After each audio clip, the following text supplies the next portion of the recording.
Hi, everybody. This is Joanne Manister with Read Science, and I'm joined today by, of course, my host, Jeff Schomeyer, where we like to bring in guests and talk to them about the books they've written, science books they've written. We'll even extend that to technology, engineering, and math, and whatever else floats our boat. And today, our guest is someone I've had the chance to speak with before about traveling to space. His name is Chris Impey. He's an astronomer. And today we're going to look in particular at this book, Beyond, Our Future in Space, which just came out yesterday, hot off the press. Say hi, Chris, before I read your official bio. Oh, hi, Joanne. It's good to be back on your show. Yeah, I'm glad you're here. Last time you joined me, we were talking about the MAVEN mission because they were getting ready to launch. And also, but you had written your book, Dreams of Other Worlds, which I don't have here to hold up, but that was a great book that was talking about unmanned space, or I guess unmanned space flight is not the PC term, right? We say robotic or whatever, right? Unpersoned. Unpersoned, right. So let me tell the audience about you. Just read your bio here. Chris Impey is a university distinguished professor at the University of Arizona and deputy head of the astronomy department. His research interests includes observational cosmology, quasars, and distant galaxies. He has written 160 research papers and 2 astronomy textbooks. He has won 11 teaching awards and has served as National Science Foundation Distinguished Teaching Scholar, a Phi Beta Kappa Visiting Scholar, and the Carnegie Council's Arizona Professor of the Year. He is former Vice President of the American Astronomical Society and Fellow of AAAS. He has published 6 popular science books with 2 more in preparation and 1 novel. I think this is updated, right? These numbers are not exactly... Yeah, the one in preparation is the one we're talking about, Beyond. That's what I thought. But That's what I thought. You always have on the go, so I'm sort of thinking about the next one, of course. Right, and then you also, one of your books, one of your books is a fiction, it's a novel, and I thought that was interesting, and we'll get back to that, because I'm going to let Jeff throw out the first question, but yeah, I have some questions about the kind of books you've written recently. So, Jeff, why don't you take it away? And welcome, Chris. Thanks, Joanne. And it's nice that you're with us here today, Chris. I think I want to start with the big question that seems to me to come up every single time that we talk about travel into space, and it also, I think, is a major theme of your book, at least. The question is why. Why should we bother to go into space when there's so many problems on Earth to solve? And I've been hearing this ever since I was growing up in the Apollo days. Is it really worth doing beyond, saving humanity? And I noted that already, like by the 7th page of the book, you said our DNA tells the story of the profound human urge to explore. I like this answer.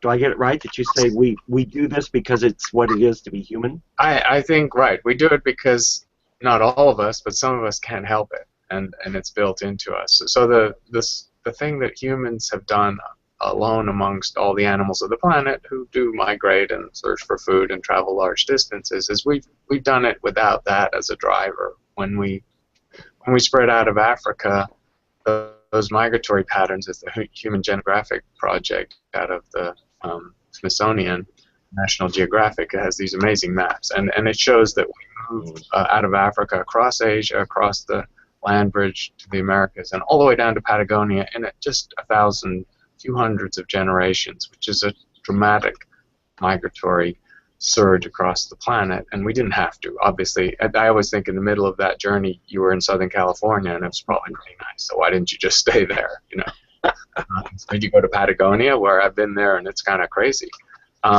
So they've identified a variant of a gene, the DRD4 gene, an allele of that gene, which is correlated in the present day society with risk-taking behavior and things like ADHD, And in historical work is also correlated with migratory patterns and how far humans traveled over the last millennia.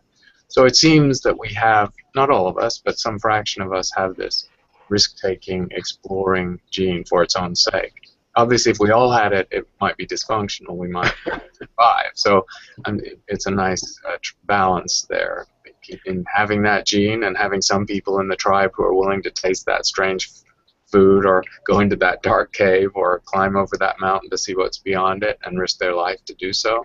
So I guess we're just seeing versions of that. And when Elon Musk says he wants to die on Mars, he's clearly, I think, expressing that gene.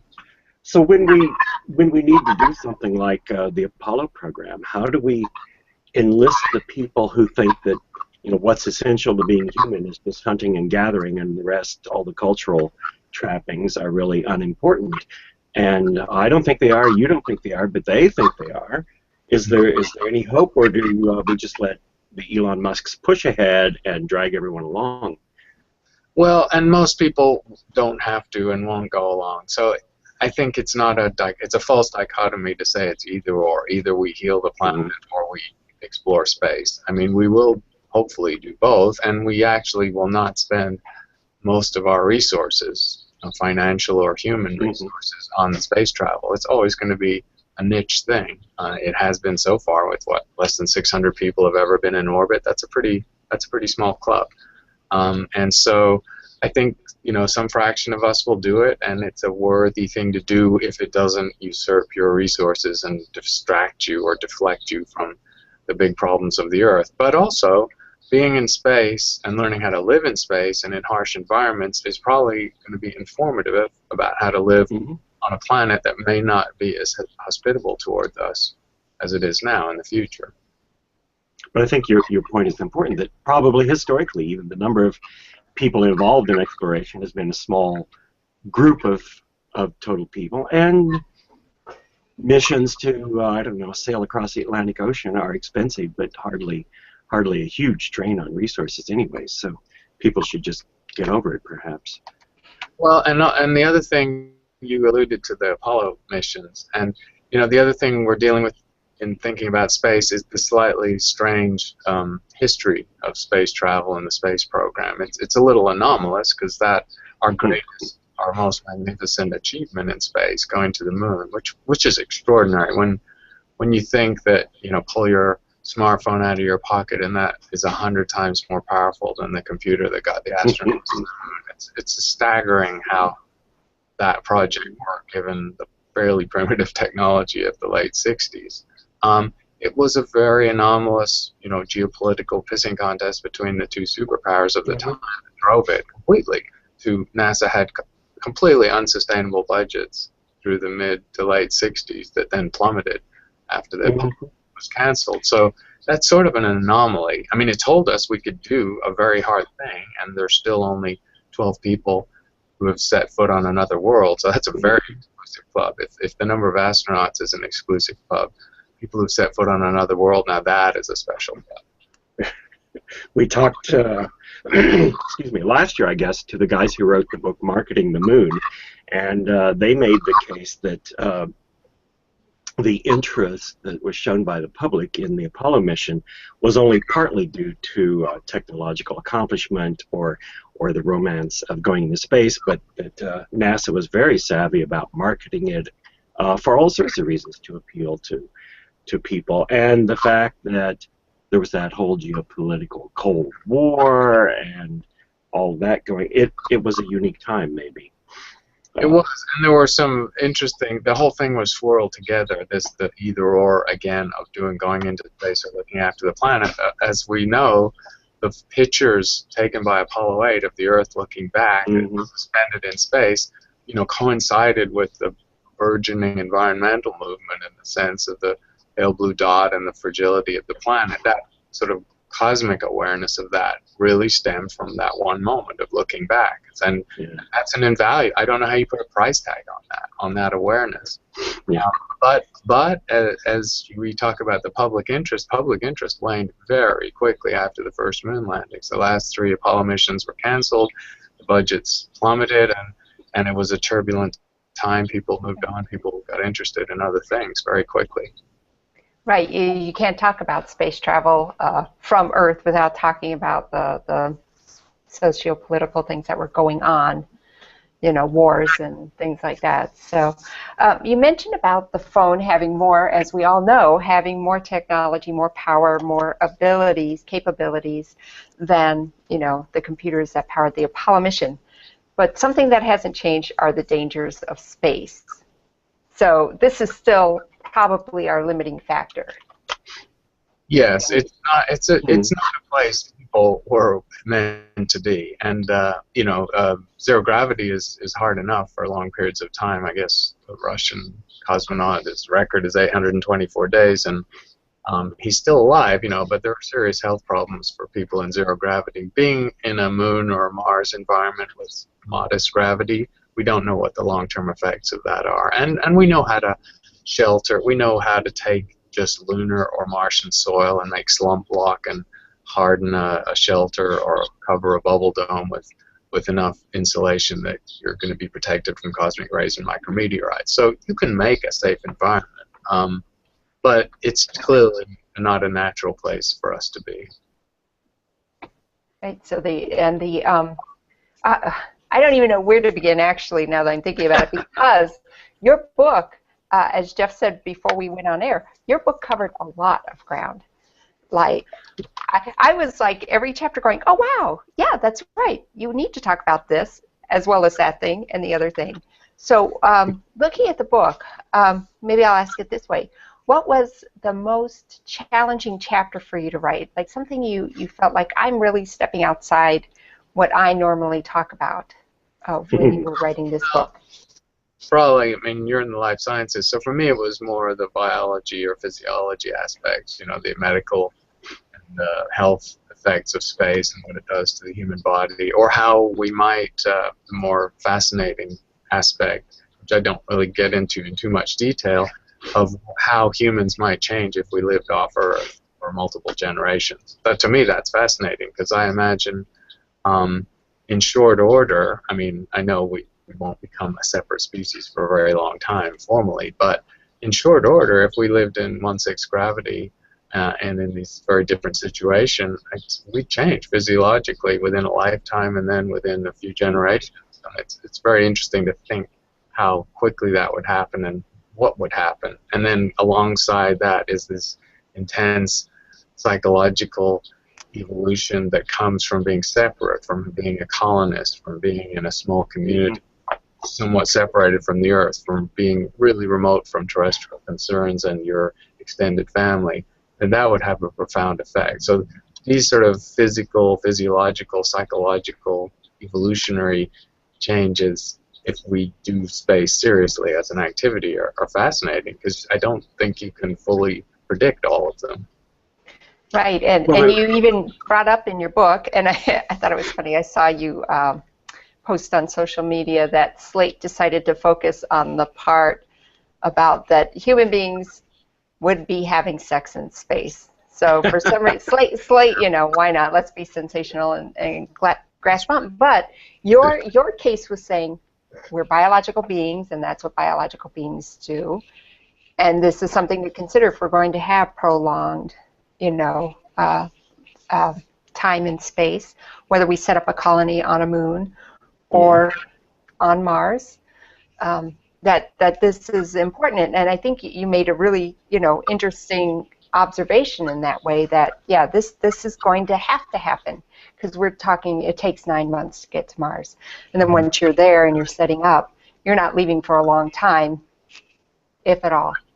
Well, and it's an antidote. You need an optimistic strain. We know about the Mars One concept, and you know, that's been deconstructed a fair bit. It turned out they didn't have 100,000 people apply as they said they did. Their financial model based on TV reality shows is pretty flaky, and the engineering of what they're planning to do is just not very robust. But this whole idea of one-way trips to Mars and that many people willing to risk dying there, I mean, a much more optimistic tack is to just say, well, let's just make a viable colony. Let's just, you know, have people be born, live, and die there, and see what happens. And of course, if you're talking about a landmark event in human history, it would indeed be the first baby conceived in space or in zero gravity. Maybe it'll happen in a space station in the near future, and then born off Earth. That's a pretty remarkable event in human history. But speaking of or recalling the wide range of things that you bring into the discussion, this was one of them. You talked about population genetics, evolution, and speciation. Why? Because if you send humans to a distant planet, you have to make sure you have a large enough group that it's a viable population. How big is that? But if you do have that, you're not going to have 100 times that, so you're likely to have an evolutionary bottleneck, and in a fairly short order, geologically speaking, you're going to start diverging from the home group on Earth. That's an interesting thought. Right, because the people who are not really considering doing it themselves or their children or grandchildren just think, okay, well, astronauts are just like us, and people who might choose to go and live on Mars they're just like us. They're just going on a long trip, and maybe they'll die there.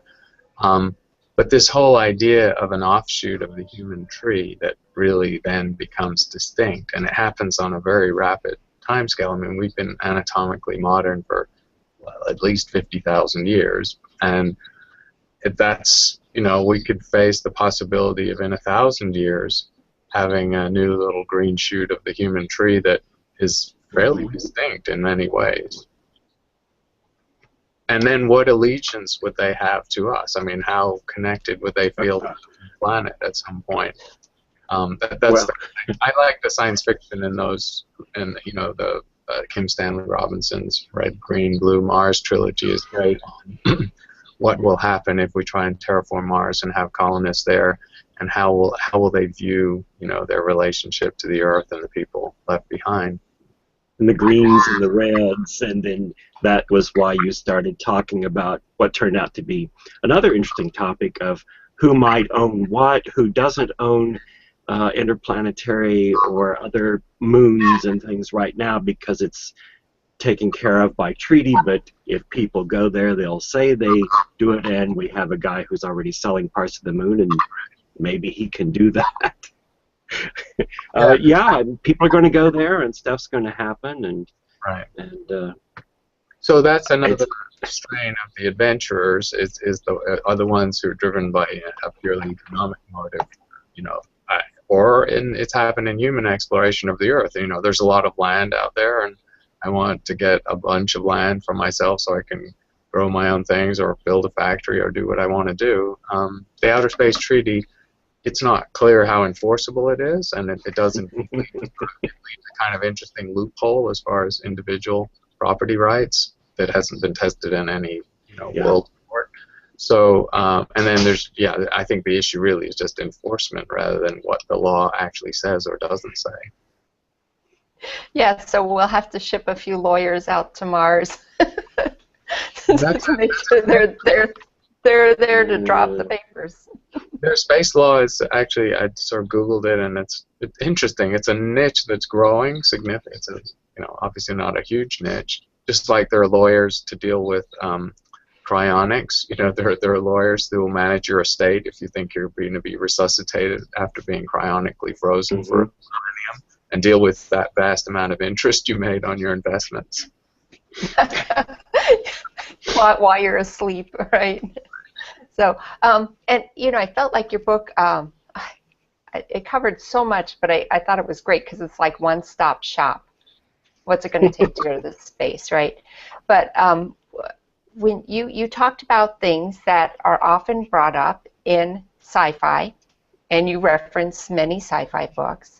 So I was thinking, as I'm listening to about cryonics and about embryos going to space to recolonize, did you happen to see Interstellar? Yes. And what did you think of that? Since it's out on DVD as of like last week or something. I'm sort of a fan. I sort of dropped out of the habit of trying to be too. I don't see films like that with colleagues. I see it with my family, and I don't like to be picky about it. Unless they're just trampling the science badly. I just want to enjoy it, and if it's artistically and creatively well done, I just usually have a good time and suspend judgment a few places if needed. So I enjoyed that.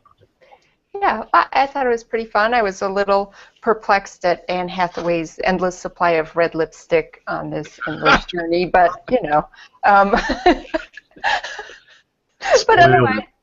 otherwise I thought, okay, you know, I was probably more because I'm not a cosmologist. I'm not, you know, I'm thinking, well, I have to take what they're saying about wormholes and all sort of at the value they're presenting it and check later or read someone else's analysis if I really care. So I'm at the point where I just have to sit back and enjoy it. The only thing I thought, the agriculture on Earth, I was like, really? Is that really what's happening? But that's the worldview I bring. So your book also has not just you referencing you know, other sci-fi and maybe explaining things that come up in sci-fi, but you also included sort of some fictional scenarios, just interspersed there, here and there, and I thought that was interesting. Can you tell us a little bit about that? I just wanted, I mean, more than a device, I just wanted to get a different flavor. I mean, I write nonfiction all the time, and I've had a little foray into science fiction, but even in a standard popular science book, I like the idea of, you know, transporting the reader a little bit into a scenario or a hypothetical situation, or just letting their imagination run, you know, run free a little more. And these little vignettes were just one way of doing it. Yeah, I thought that was interesting because I don't think, well, we certainly haven't interviewed anyone who's done that before. Jeff, to your knowledge, is that the case? I think Chris is the first. I think it's the first time we've sort of barely touched a little bit on a fictional element. Yeah. I mean, I know Carl Sagan is the archetype of someone who wrote popular science and science fiction, and you know, could move undoubtedly in any format seamlessly between the two.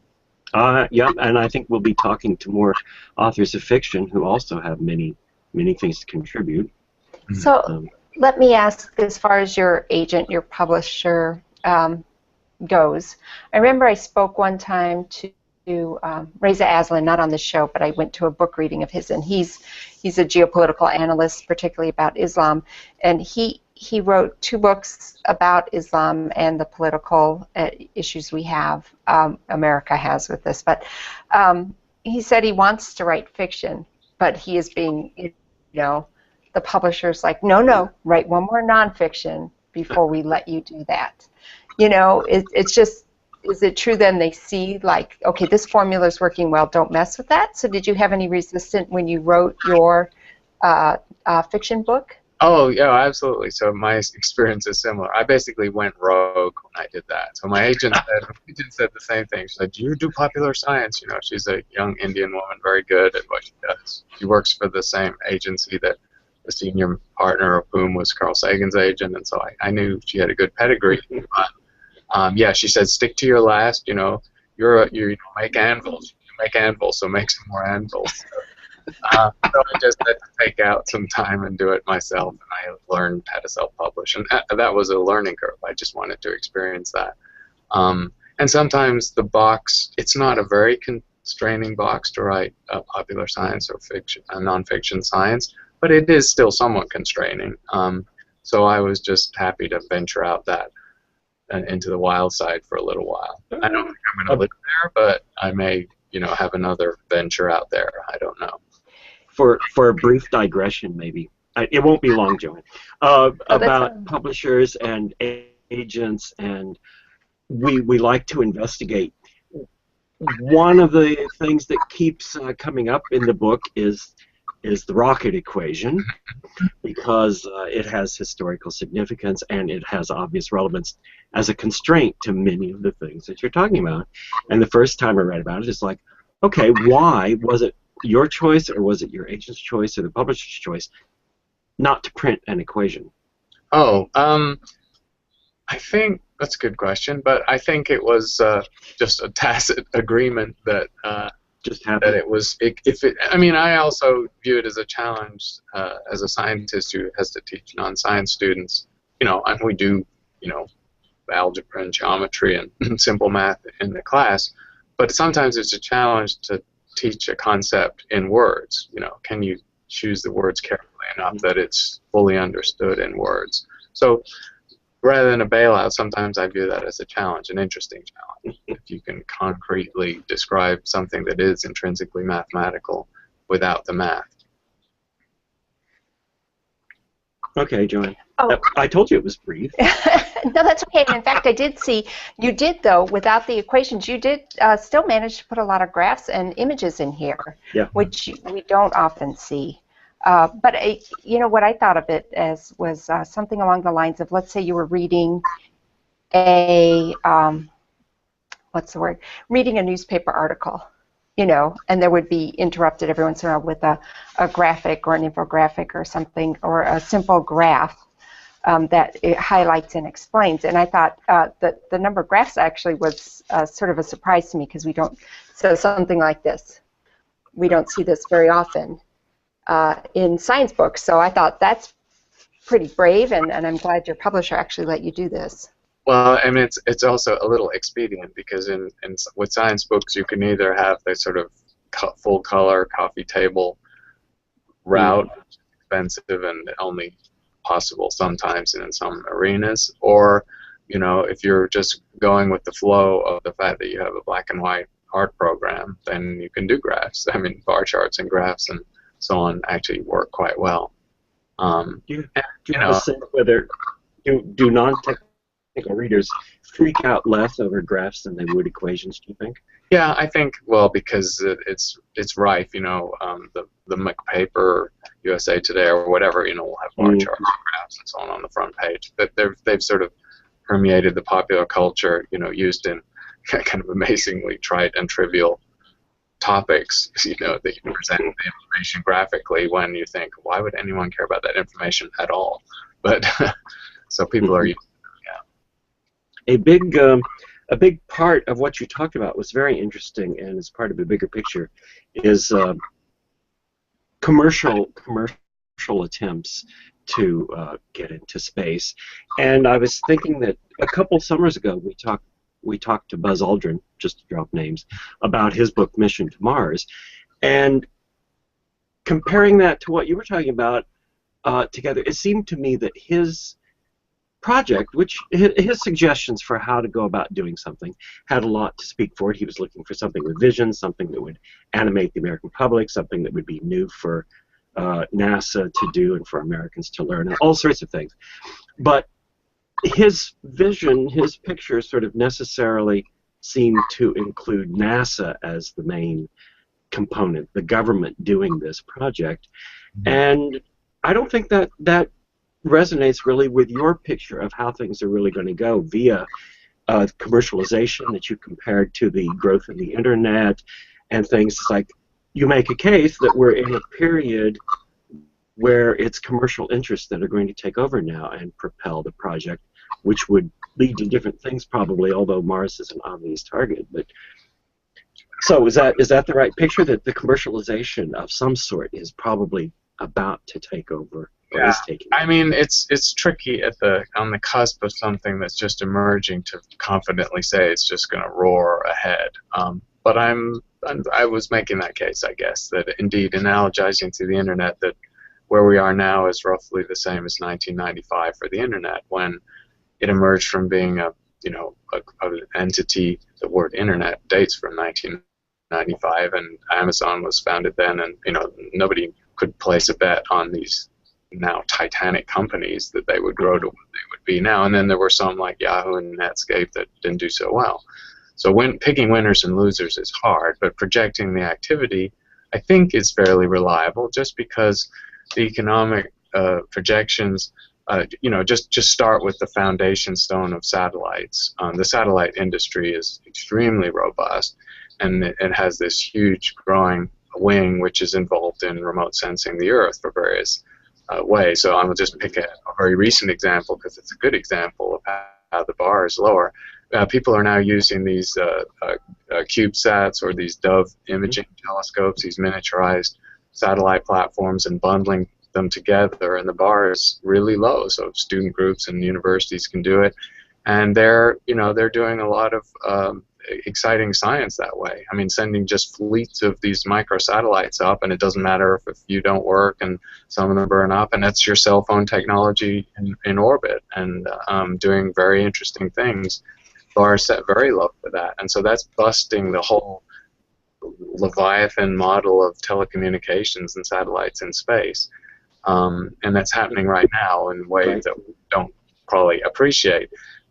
So that's one area, the satellite industry, and it has a lot of importance. That's another way of getting around this dichotomy, with the false dichotomy, I think, between doing the space thing or looking after the Earth. We're going to use the space thing to look after the Earth and to look out for the Earth and to measure the Earth and diagnose what's going on at a level that we've never been able to do before. And then there's the tourism, recreation part and the sex part and those things that, Robert Bigelow with his motels in space and so on. And it's a multi-tiered model. There'll be a super rich, just as there is with vacation travel. There'll be, the equivalent of the people who have their own Bahama Island that they go and vacation on, and the people that jam thousands strong onto a cruise ship and go to the Bahamas. And it'll be the same thing for recreation in space. But I think the economics are pretty robust. I did a little poll in my class, the class I'm teaching right now, a few weeks ago, and just projected for millennials. I have 150, so in my class the statistics are pretty good. They were asked, they had using clickers so I could get real data, how much they would spend on a once in a lifetime 3-day orbital vacation, assuming it's not super dangerous, maybe not as safe as air flight, but they're not likely to die. And then I just ran out the model, and it projects for millennials alone, that cohort, to $30 to $40 billion a year industry. That's substantial. And so even if that's a little wrong, it's not wrong by an order of magnitude. So I think that's all just in its early stages. And there'll be exploration as part of that too, because some of the commercial entities, and especially the billionaires behind them, they're of course driven by the profit motive. They're entrepreneurs, they're business people, but some of them, are in it for more interesting reasons and slightly more pure reasons, if you like. And so they might, like I think I gave us an example. I wouldn't be at all surprised if Amazon or one of these big companies dusts off NASA's plan to go back to Titan and look for life there, and just funds it and does it as a commercial venture, and that's pure exploration. That's pure science that wasn't going to get done otherwise, because NASA can only afford one big thing at a time. Right. And there can be hidden research. I hadn't been aware, but just providing launch vehicles for satellites is big business, right? Oh, yeah. There's a lot of money in it. Yeah, and that's strictly commercial at this point. It's a completely reliable business. I mean, the business model is really robust. That is steadily to 6 to 8% a year industry, growing 6 to 8% a year, and that's in the traditional model of large, multi-purpose, expensive satellites. The low end, this nanosat, microsat world has barely started to. I mean, there were only about 140 CubeSats launched last year, which is more than all the previous years, so it's growing very fast, but nobody knows how that's going to play out 10 years from now. So and of course the exploring, so that part of the miniaturization part of this projection will have its own exploration aspect, because you can put your solar sail on a nanosat and start to do some interesting things in the solar system, and it won't cost as much as Cassini sending $1 billion Cassini out there. So there's going to be low-cost solar system exploration, and that's interesting too. Yeah, I thought that was a fascinating part of the book, just to talk about, everything's miniaturized, and yeah, it wouldn't take much power to get things to be propelling through the great beyond there.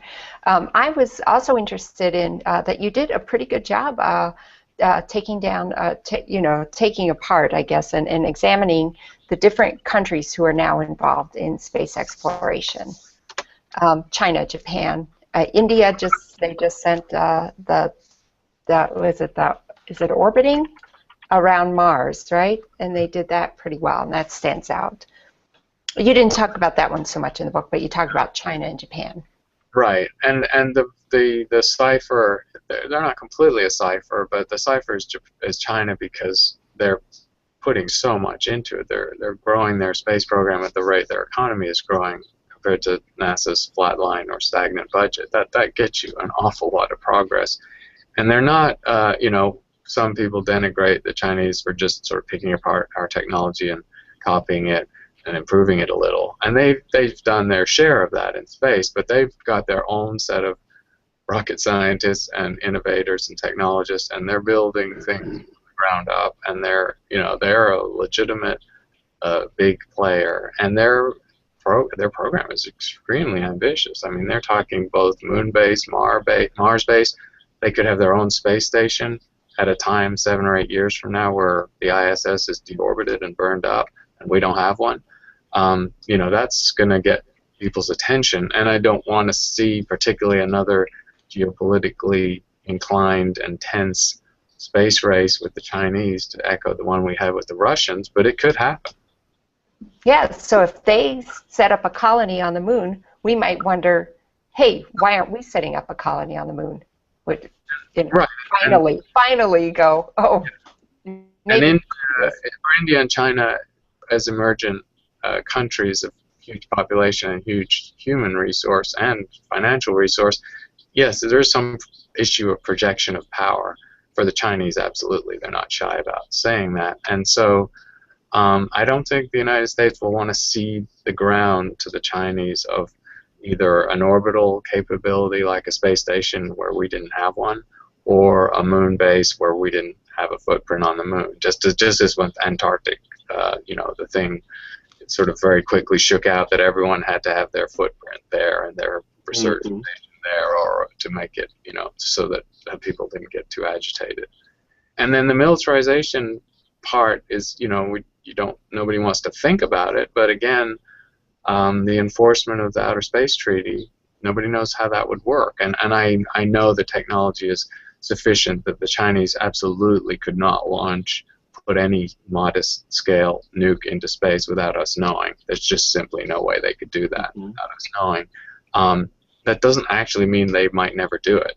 I mean, just if things go badly, you never know how things are going. We're not getting on that well with the Russians, but we don't worry about them eating our lunch in space because their technology is 50 years old and decaying. But with the Chinese, there's an issue there. In talking about the exploration, you made a good case that the Chinese, perhaps because of their central style of government or something, are able to approach things long-term and strategically. And that seems something that's just not possible in the U.S. right now. Is there a way to get back? Is there a way to implement anything strategic, or do we just have to do it locally, a step at a time? That's a good point, and it's a great sort of compare and contrast situation. Yes, the Chinese have had not all the strategic documents of how they view space are available to us. So some are leaked and some we can guess. But yes, they've been playing out 10 and 20-year timelines on their space program and developing in-house talent. And again, some of their capabilities that they'll have 10 years from now, we really don't know because they're emerging out of the hands of young professionals in their space program who don't travel to the West. So they are taking the long view, and we absolutely don't. I mean, just look at the chopping and changing of the heavy launch capability, the ups and downs of Constellation. Now it's a space launch system. Look at the Moon, Mars, and beyond. Ups and downs for 10 or 15 years. It's an election cycle level of planning for NASA. The NASA administrator is a quasi-political appointment, and it has to be very sensitive to how Congress thinks and what the administration wants to do or doesn't want to do. It's not a great climate for developing any strategic vision, and so it's almost, I feel, a little unfair when NASA keeps getting dinged on that, as if it's not their employees or their leadership. I mean, they may not have had always the very best leadership, and they may indeed have had some brain drain and some loss of talent to Silicon Valley over the decades. But there's some super smart, super clever, super long-term thinking people there, and I've met them. So I think some of the knocks on NASA are a little unfair.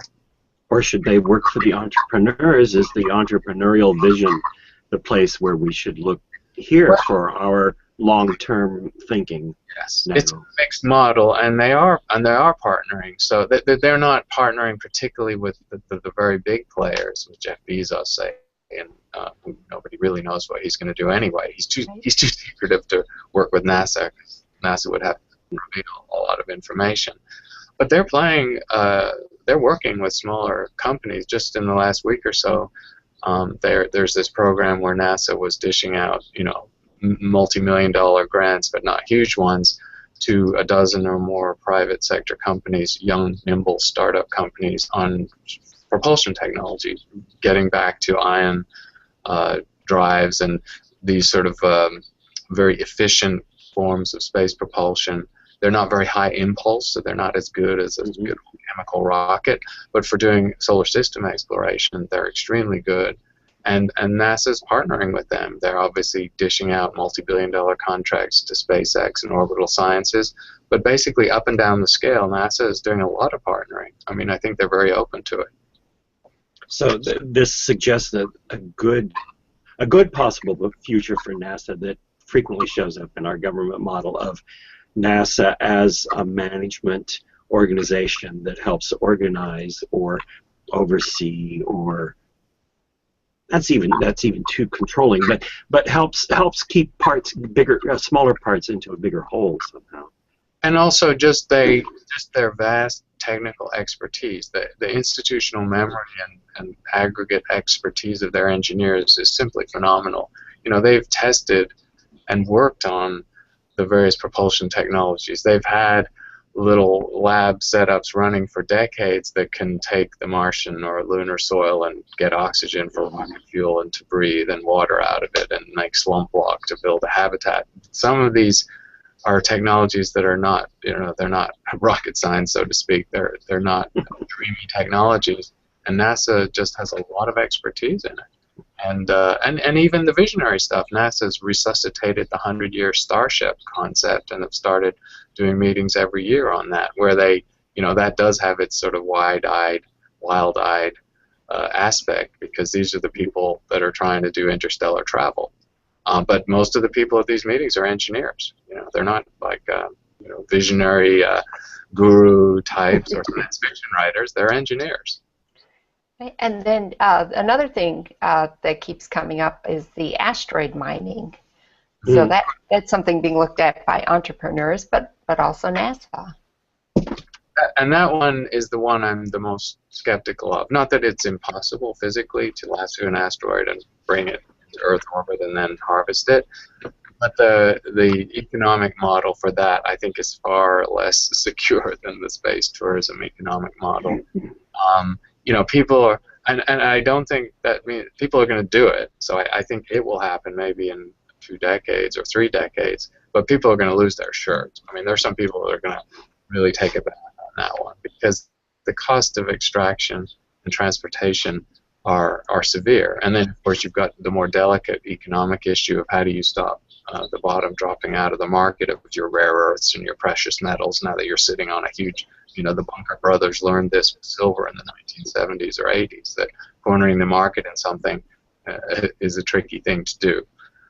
So, yeah, they're going to do it, but I think most of the papers I've seen written on it are somewhat idealistic, and they don't seem to, hard-nosed economists haven't weighed in on this one yet. Although I noticed Paul Krugman wrote this classic paper in the 60s on interstellar commerce. It actually was part of what made his reputation. I'm sure he was an undergraduate, actually. That's kind of interesting that a Nobel Prize-winning economist actually did his senior thesis on interstellar commerce. That's really interesting. I didn't know that. So you are a cosmologist, and so if you were to give advice to someone who wanted to write some books like you have been doing, what would that be? So sort of explain a little bit about your philosophy, not as a step-by-step let's copy Chris Impey, but you have written a lot of books. So you've gathered a lot of wisdom over the years. So what kind of hints and tips would you say to someone who's trying to communicate science to the general public? I guess the main thing I would say is, if you want to be a writer, you have to write. And if you're a scientist and you want to be a writer, that's hard because the working life does not really permit long stretches of time uninterrupted. I mean, my MO is to get up at 5 in the morning and get an hour or so, and I don't do it every day, and then maybe half a day on a weekend day. The work life doesn't really let you write. You can do science and admin and teach and all that kind of stuff in little bursts and multiplex, but you can't write that way. So the first thing is you're going to probably have to restructure your life in a fairly hard-nosed way to let there be space into which you can breathe and write. The second thing is, I think anyone writing, and it's true for me and everyone I talked to when I started, you just have to be writing all sorts of things. Write a blog, write popular articles. Even if you can't get them published, just learn how to write short form science. Read a lot of good writers, or read the best writers. I mean, science fiction or popular science, whoever. Most writers, a writer who doesn't read is probably not as good a writer as a writer who does read. And to experiment with those different forms. But writing a book is scary. It's intimidating, and it's actually extremely hard. I'm just always in the rearview mirror. I wonder, why did I do that? Because that was really hard. So it's not that you have to work up to it, but you do have to be writing in different forms because you have to be able to make arguments quickly and succinctly. And then as far as a book goes, it's got to grab you. I mean, you've got to wait till something just sort of hits you upside the head and grabs you, and then not really be dissuaded by popular opinion or there are market forces. Obviously, you can't move into a heavily saturated field, and there are trends in popular science writing and waves of books that come out just like there are movies. So you don't want to be writing your zombie cosmology book in a year when a lot of zombie cosmology books just came out. So you have to pay attention to that. I think writing the big form, writing a popular science book is challenging and rewarding just because you get to explore the fullness of the subject. You can give the history. You can talk about the people who do it.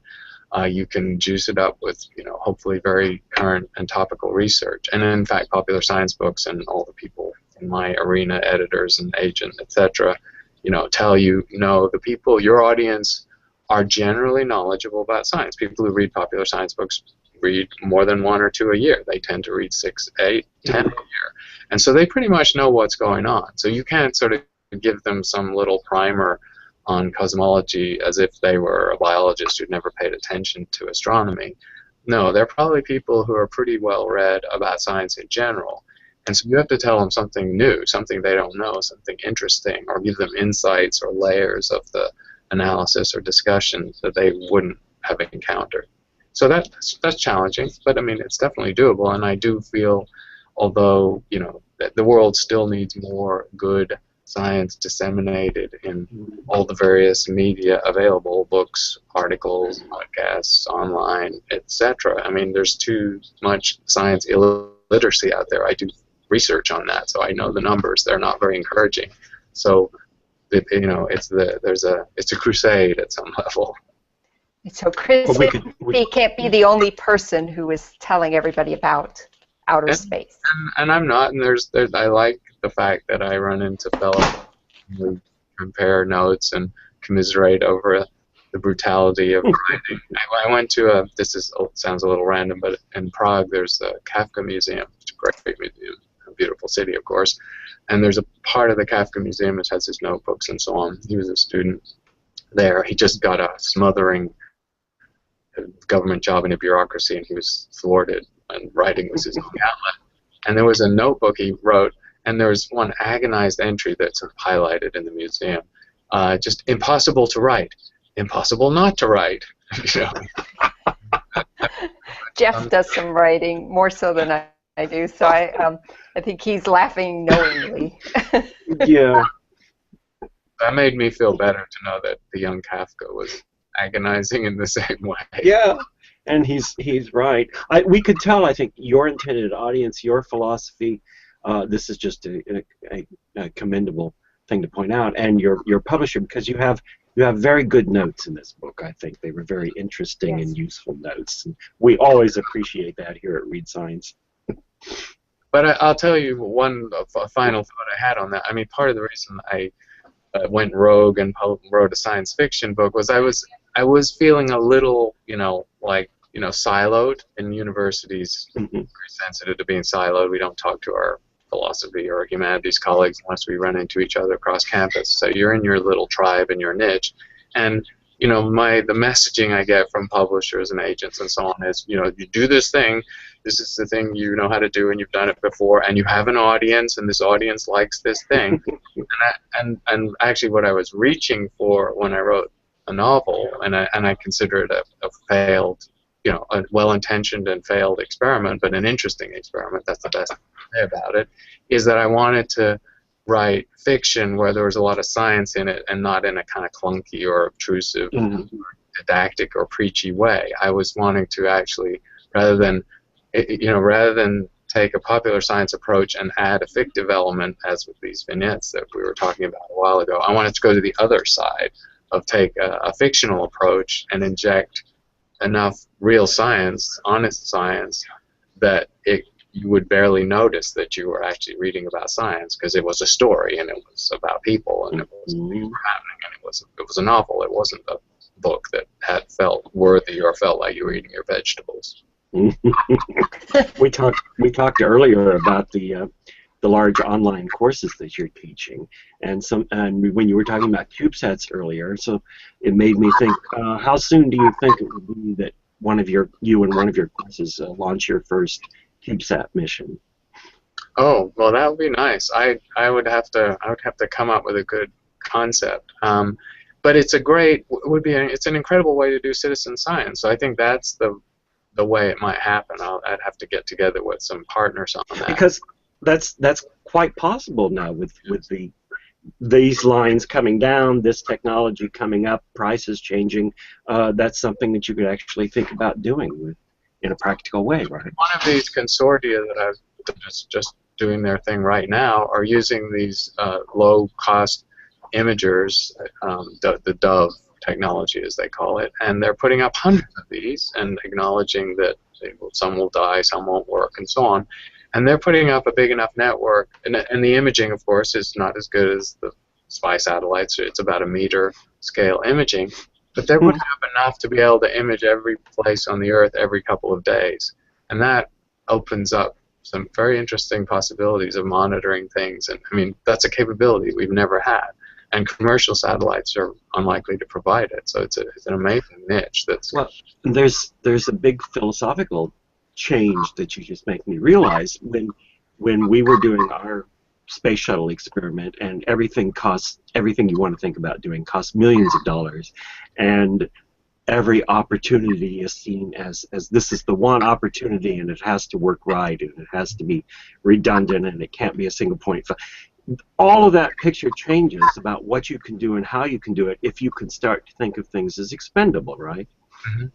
And that's probably the biggest, we were talking about NASA and partnerships commercially, that's probably the biggest resistance. It's not that they're, stubbornly resistant against it, but that's the biggest cultural change that has been hard for NASA to accommodate. I mean, they've had so much success with these expensive multi-purpose missions, the multi-billion-dollar missions, whether it's Hubble Space Telescope or Cassini, and even the Mars rovers, even the little rovers, in the end, it's $1 billion. So, these are expensive. You could you could send a little cloud of nanobots to Mars for a small fraction of the cost of one of those rovers, and that's a vehicle launched with a solar sail. So that's something you could do now.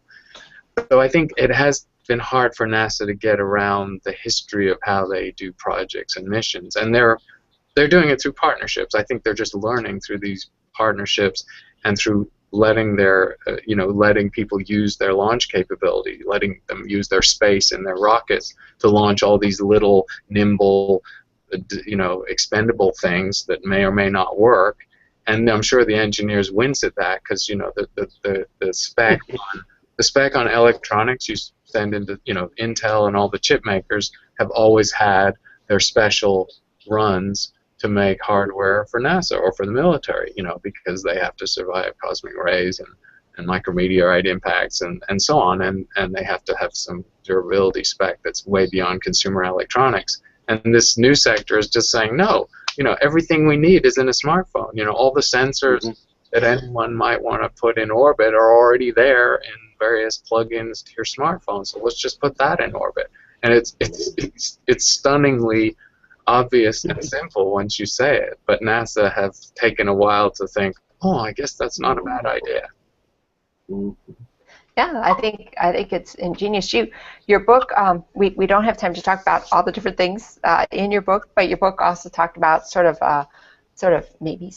virtual reality to space. You send something out there that then we're here, interacting with space, but not really.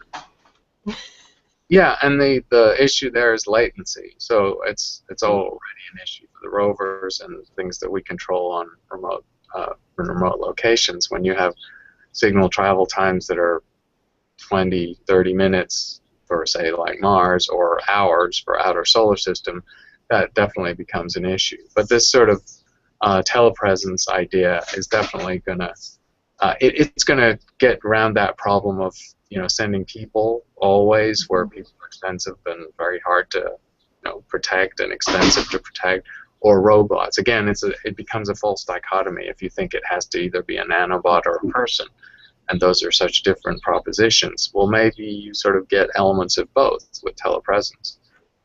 Yeah, I thought that was the most enlightening thing I read in your book, because of course, being one of those people who read more than 6 to 8 books a year, I'd be like, oh, exoplanets. Yeah, Lee Billings talked about that in this book. And, so I'm looking at different parts of the book going, oh, yeah, I've read. So this felt familiar, and it was nice, to see it all tied together. Like, these are all the things we need to consider. And, I was so happy when I like to read the blurbs on the back of the books. I saw Dava Sobel really liked your book, and I was like, because I like her.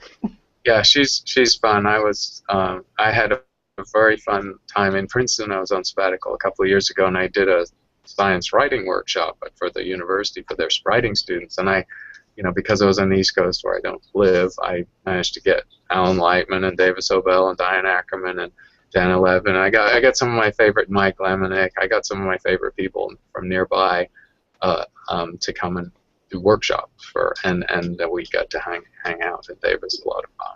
And I would have loved that workshop. And actually, the most fun event was because I had Dava and Diane Ackerman, they're great personal friends. Oh, wow. Friends. I said, hey, you guys should just do an evening on stage, just talk. Be chairs. And we said that. The room filled. It was one of the beautiful venues in Rockefeller Hall, I think, in Princeton. Just a beautiful place. And they did. They just, I was the MC. I was completely superfluous. They just sat in those armchairs, and they just talked about science and writing and life and art and love and everything. It was amazing. I mean, and the audience were just riveted. So that was a lot of fun. That would have been great. One more quick question. This may be my last. When we're comparing the internet and space entrepreneurship, when is someone going to figure out how to use sex to sell space? To sell space? Well, we believe that sex is what makes the internet go in large part. We can really fund space exploration if someone, and maybe it's the orbiting hotel that's going to do it. But right. As Bigelow is Mr. Motel 8, I guess, and he's the one with the most mature plans for hotels in space. So yeah, it's going to happen, and probably it's going to happen in part because it's an unregulated environment, and I mean, and that's really not. I don't want to end on this, but I mean, sex slaves, and you don't want to think about the bad stuff that could happen. I mean, astronomer, I worry more about the garish advertising in space messing up my nice dark night sky. That's the thing that astronomers get agitated about when they think of commercial entities. Right.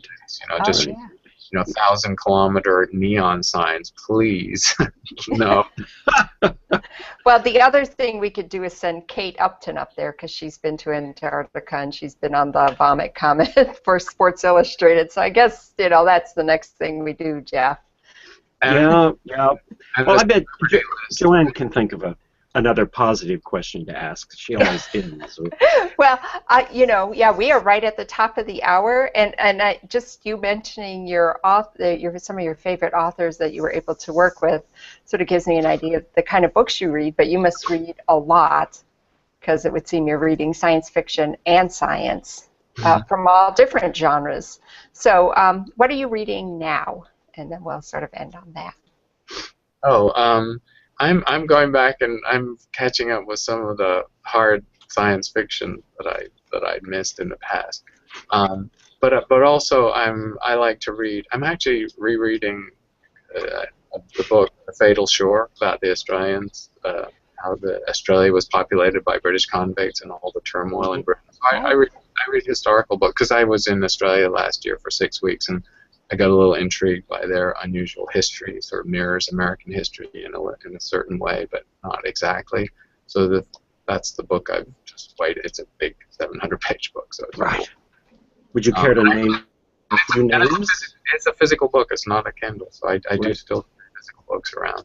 Of your hard science fiction authors, would you care to name a few names? I can always use some new ones.